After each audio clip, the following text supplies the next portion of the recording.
Chapter 9. Health. This is the area where the brainwashing is the greatest with users, particularly the young and single, who think they're aware of the health risks but aren't. Many kid themselves by saying they're prepared to accept the consequences. If your internet router had a function that played an alarm tone with a warning when you hit a porn site saying, quote, "Up until now, you've gotten away with it, but if you stay another minute, your head will explode," end quote, would you have stayed? If you're in doubt about the answer, try walking up to a cliff, standing on the edge with your eyes closed, and imagining having the choice of either quitting porn or walking up blindfolded. There's no doubt what your choice would be, but by burying your head in the sand and hoping that you will wake up one morning and not want to watch porn anymore, you accomplish nothing.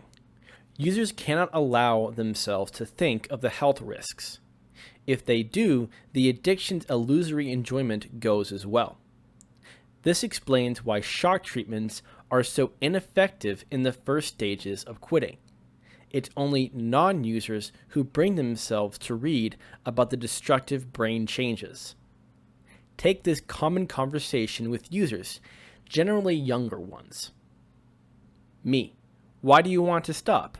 User: I read in a pickup artist's blog that it's good to stop for 4 days to amp myself up. Me: aren't you worried about the health risks? User: no, I could step under a bus tomorrow. Me: but would you deliberately step under a bus? User: of course not. Me: do you not bother to look left and right when you cross the road? User: of course I do. Exactly. They go through a lot of trouble not to step under a bus, and the odds are thousands to 1 against it happening. Yet the user risks the near certainty of being crippled by their addiction and appears to be completely oblivious. Such is the power of the brainwashing. Internet porn is a wolf in sheep's clothing. Isn't it strange that if we felt there was the slightest fault in an airplane, we wouldn't go up in it, even though the risks are millions to 1?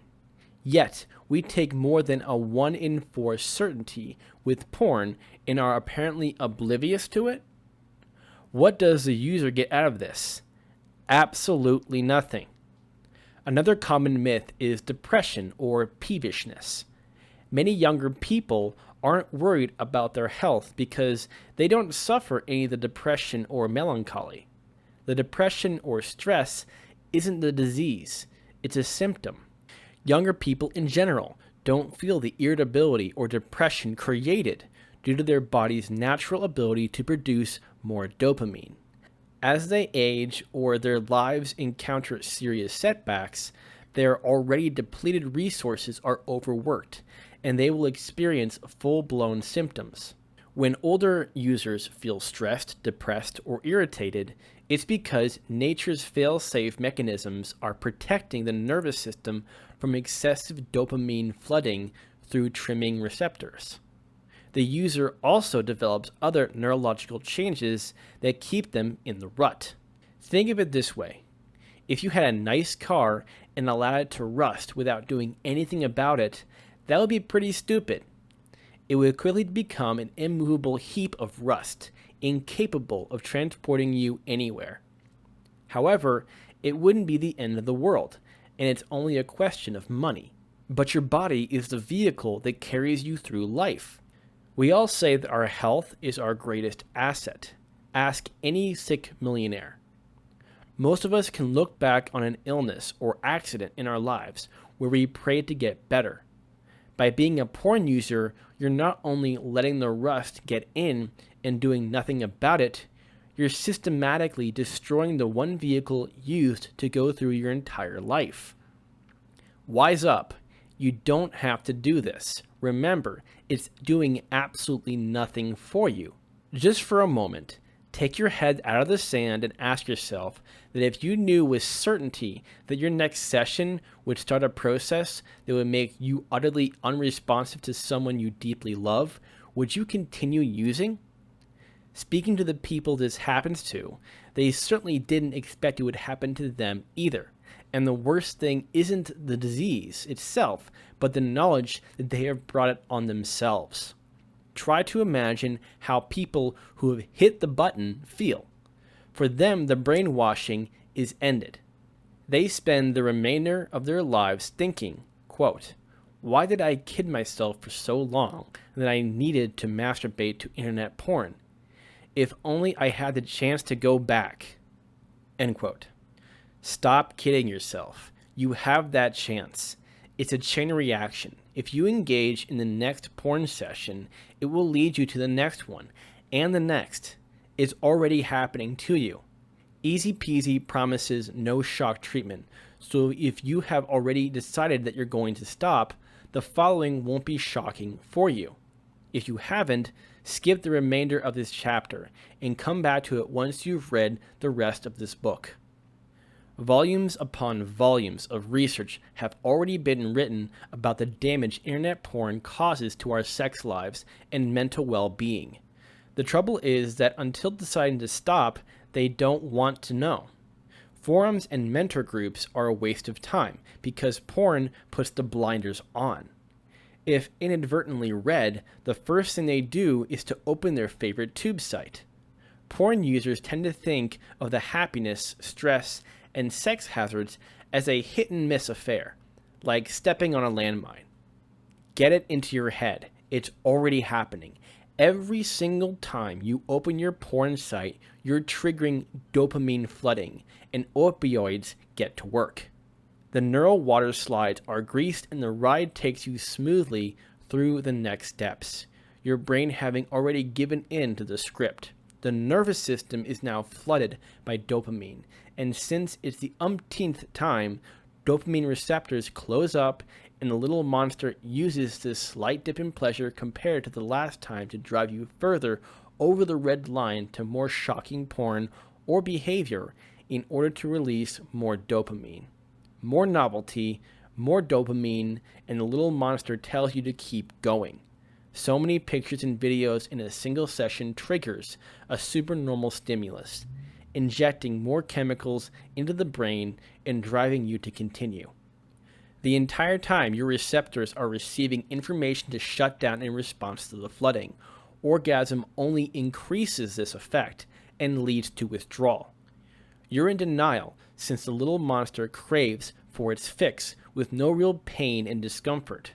The threat of having erectile dysfunction terrifies many, which is why they block it from their mind and overshadow it with the fear of stopping. It's not that the fear is greater, but quitting today is immediate. Why look on the negative side? Perhaps it won't happen, having bound to have quit by then anyway. We tend to think of porn as a tug of war. One side is fear. It's unhealthy, filthy, and enslaving. On the other side, the positives. It's my pleasure, my friend, my crutch. It never seems to occur to us that this side is also fear. It's not that we enjoy porn, it's that we tend to be miserable without it.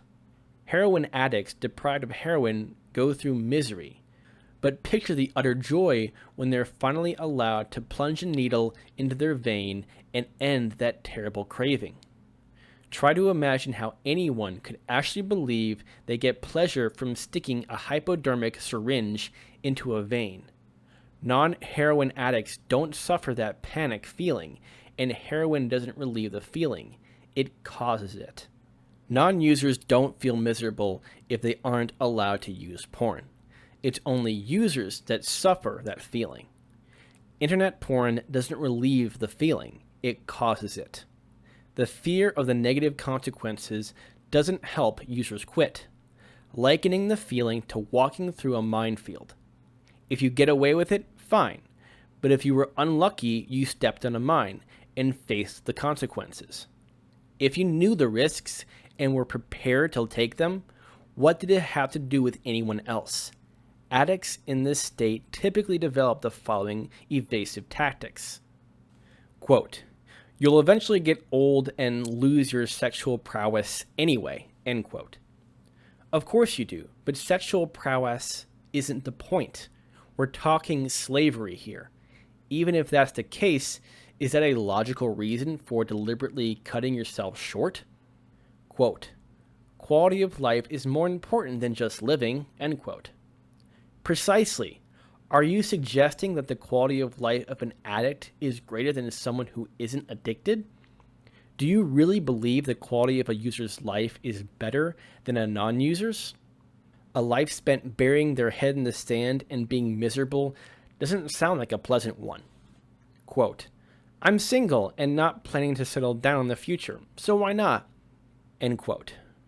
Even if that were true, is that a logical reason for playing with neurological impulse control mechanisms?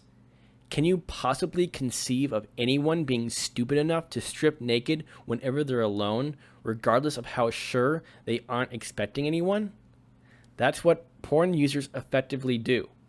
Progressive gunging up of our reward circuit with excessive stimulation and making them incapable of handling normal stresses of life doesn't help in enjoying your life with enthusiasm and vigor.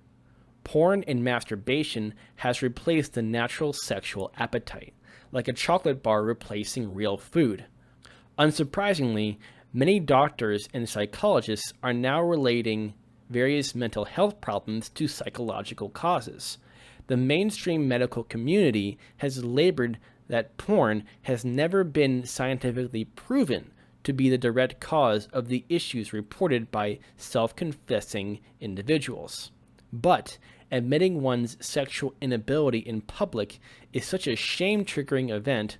Why would anyone do this unless they were really concerned, having found the cause and eliminating it from their own lives? Easy Peasy will help you rid yourself of porn and become a happy ex-user. No porn, porn-aided masturbation, or unnecessary orgasms. The only aid will be the touch, smell, and scent of your partner. Like whole grain bread after a well-developed appetite, you will no longer want the high fructose corn syrup of internet porn. Evidence so overwhelming as to not need proof. When I bang my thumb with a hammer, it hurts. It need not be proven. The stress of internet porn has flow-on effects onto other aspects of the user's life, predisposing many to turn to drugs such as cigarettes and alcohol to cope, in some instances even turning the host to consider suicide. Users also suffer illusions that the ill effects of porn are overstated. The reverse is the case. There is no doubt that internet porn is the major cause of sexual dysfunction and many other problems. How many divorces have been caused by porn? There are no reliable ways to know, but searches of online communities suggest the number is growing exponentially. There's an episode of Friends where the guys who were receiving continuous free porn on TV started to wonder why the pizza delivery girl didn't ask to check out their big bedroom. When you're addicted, you invariably project porn fantasies on real women.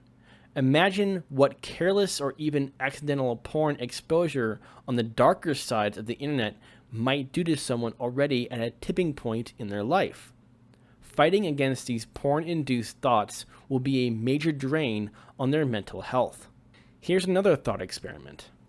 Let's say someone comes to you and says they don't necessarily want an orgasm, but very much want to make love, even penetrative intercourse.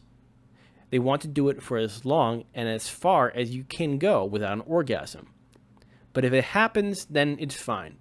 I assure you of a phenomenal new sexual experience far better than any other, even if you get that offer. Try it. Effects of the brainwashing make us tend to think like the man who, having fallen off of a 100-story building, is quoted saying as he whizzes past the 50th floor, "So far so good." We think that as we've gotten away with it so far, one more porn session won't make the difference. See it another way. The habit is a continuous chain for life, with each session creating the need for the next. When you start the habit, you light a fuse. The problem is, you don't know how long the fuse is. Every time you give into a porn session, you're one step closer to the bomb exploding. How will you know if it's the next one? Sinister black shadows. Users find it very difficult to believe that internet porn actually causes those insecure feelings when you're out late at night after a contentious day at work or home. Non-users don't suffer from that feeling. It's porn that causes it. Another of the great joys of quitting porn is the freedom from the sinister black shadows at the back of our minds. All users know they are fools to close their minds from the ill effects of pornography. For most of our lives, it's automatic, but the black shadows are always lurking in our subconscious minds, just below the surface. Several of the marvelous benefits of quitting are conscious, such as the waste of time and the sheer stupidity of making love to a two-dimensional image.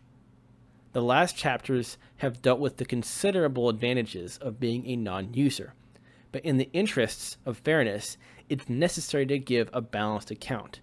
Therefore, the next page lists the advantages of being a user.